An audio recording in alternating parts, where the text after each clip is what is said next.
Bonjour la famille. Avec ce froid qu'il fait, notre corps réclame des calories à grands cris, n'est-ce pas? Mais le piège, c'est d'aller à la boulangerie acheter des viennoiseries, du pain ou tout type de produits à base de farine de blé industrielle qui nous enflamment beaucoup, qui sont mauvais pour nos intestins et franchement, ce n'est pas une bonne affaire. Vous souvenez-vous que nous avons récemment publié une vidéo sur la préparation de la chipa ancestrale? Eh bien, vous avez adoré, cette vidéo a très bien marché parce que cette recette est vraiment délicieuse, avec de vrais ingrédients, des ingrédients authentiques qui nous nourrissent vraiment. Eh bien, sous cette vidéo, beaucoup de personnes du Paraguay nous ont dit qu'elles aimeraient que nous fassions la recette de son cousin germain, le Meyu, une recette qui est originaire de notre cher Paraguay. Son histoire est profondément liée au peuple guarani et représente un bel héritage de la cuisine métisse, tout comme la chipa, le meyu.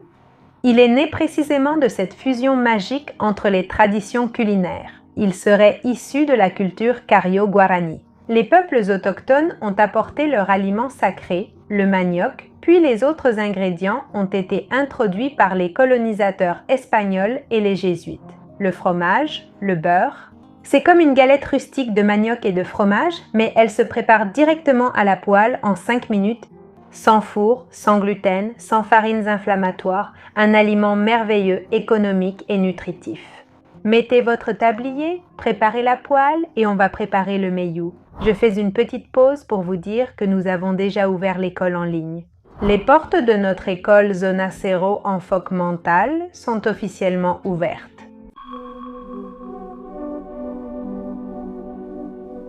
Dana, qu'est-ce qu'on va faire exactement? Combien de temps va durer l'école? Zona Cero n'est pas un cours qui commence et qui se termine, c'est un espace d'entraînement mensuel. Je veux vous raconter comment nous allons commencer, car c'est magnifique. Nous nous concentrerons sur la santé, ta guérison physique et émotionnelle et l'abondance. Tout cela, nous allons le travailler en utilisant toujours nos deux outils maîtres, la technologie du Merkava et la neuroplasticité appliquée à la neurotransformation. Je veux que franchir ce pas soit super facile pour tout le monde. C'est pourquoi, pour s'inscrire, il suffit d'aller sur le lien que je vous laisse dans la description ou dans le premier commentaire épinglé et de cliquer dessus. Vous entrez sur le site, vous choisissez votre formule et c'est tout. Tout est très transparent et l'accès est immédiat. Cette école est un espace pour que nous arrêtions de répéter les schémas du passé et commencions à concevoir la vie que nous méritons. Allez sur le lien et on se retrouve dans Zona Cero. Pour cette recette, nous allons utiliser 500 g de fécule de manioc. Notre amidon ancestral, 0 gluten. Et attention ici, le manioc est riche en amidon résistant. Cela signifie qu'il ne provoque pas de pic de glucose dans ton sang, mais qu'il arrive jusqu'au gros intestin et nourrit tes bonnes bactéries, ton microbiote. Nous allons la mettre dans un récipient, très doucement parce qu'elle est très volatile.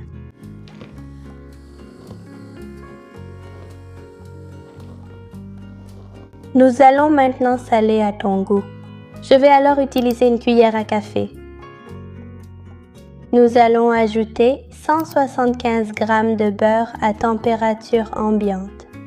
Si nous allons utiliser du beurre, attention, utilisons du vrai beurre de vache. En aucun cas, n'utilisez pas de margarine, c'est du plastique pur et des graisses transhydrogénées. Le beurre nous apporte des graisses saines, stables, de l'acide butyrique et des vitamines liposolubles.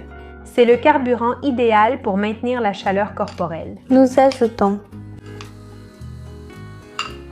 À ce moment-là, nous allons ajouter les fromages. La recette originale utilise du queso Paraguay, qui est frais et un peu acide. Mais comme ici en Argentine, il est un peu difficile à trouver, je vais le remplacer par du fromage Fontina ou du fromage Colonia. Ça peut aller. C'est un fromage semi-dur. Je vais en utiliser 150 g et je vais utiliser 150 g de fromage crémeux. Maintenant, nous allons couper le fromage en petits morceaux. C'est déjà prêt. Je lui ai déjà enlevé la peau au préalable.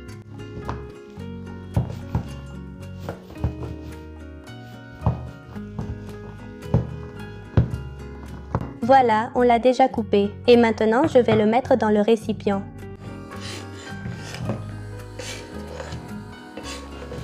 Et celui-ci, je l'avais déjà coupé en petits morceaux, donc je l'ajoute comme ça. Maintenant, je vais ajouter un petit filet de lait. Et nous allons commencer à faire ce qu'on appelle le sablage. Vous n'allez pas obtenir une pâte lisse. Au contraire, ça va ressembler à du sable mouillé. Nous allons continuer à ajouter si nous voyons que c'est trop sec. Voilà, c'est comme ça que notre pâte sablée doit être. Maintenant, je vais le mettre à cuire. J'ai laissé chauffer la poêle à feu très doux parce que ces poêles montent très vite en température. Et maintenant, je vais ajouter un tout petit peu de beurre pour que ça ne colle pas. On va ajouter.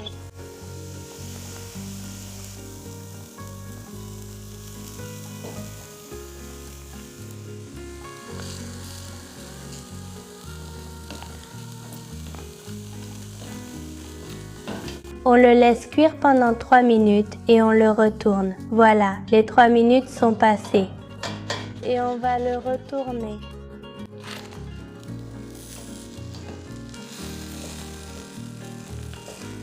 Encore 3 petites minutes. C'est prêt.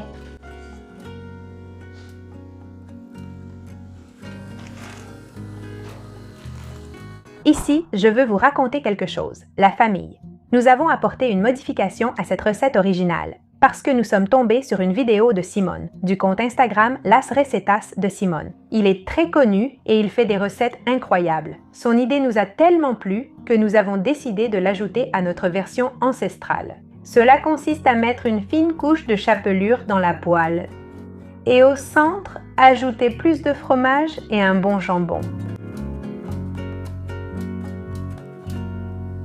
Bon appétit! On recouvre avec plus de chapelure par-dessus. On appuie sur les bords pour bien sceller. Et on le fait cuire de la même façon, 3 minutes d'un côté et 3 minutes de l'autre. Vous obtenez un velouté farci qui est exquis. Voilà, ici nous avons fait 3 veloutés simples. Ceux-ci sont sans jambon ni fromage. Regardez comme ils ont l'air délicieux.